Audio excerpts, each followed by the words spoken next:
而且王金卧龙的片尾曲是包着下次下曲的主唱是花莲的创作歌手齐学辉。呢首歌是写给罗武庙里太府大主节四主节的回忆。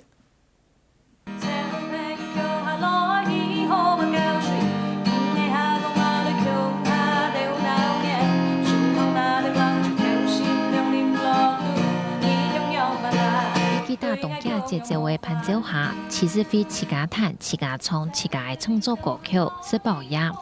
现在乐福喺啲庙里演太府中，啲冇加到花莲来之前，先发嘅冲线差唔多就啲庙里。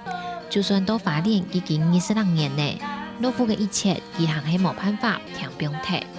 我对自家的故乡太府，有一条溪叫后龙溪。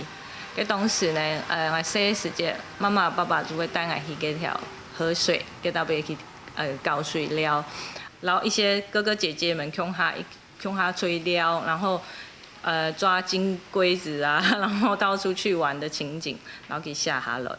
故說下亞述歌係希望是寫一種家庭和樂的感覺。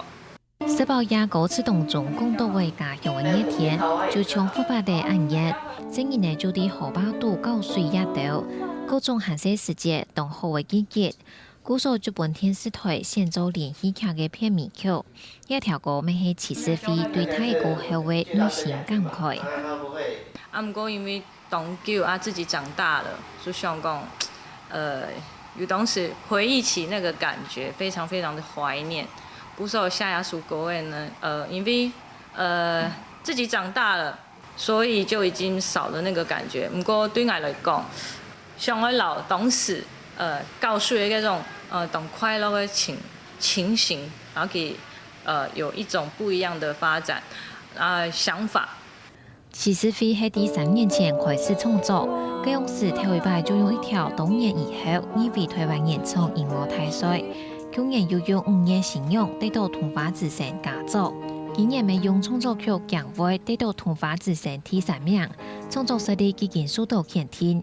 就算石寶雅一條歌位冇得獎，不過還係受到中意。其實非希望大家啲欣賞睇黃金舞龍精彩劇情過後，透過歌曲，大家就想得到對故鄉嘅反應。下個新聞總歸係花蓮報道。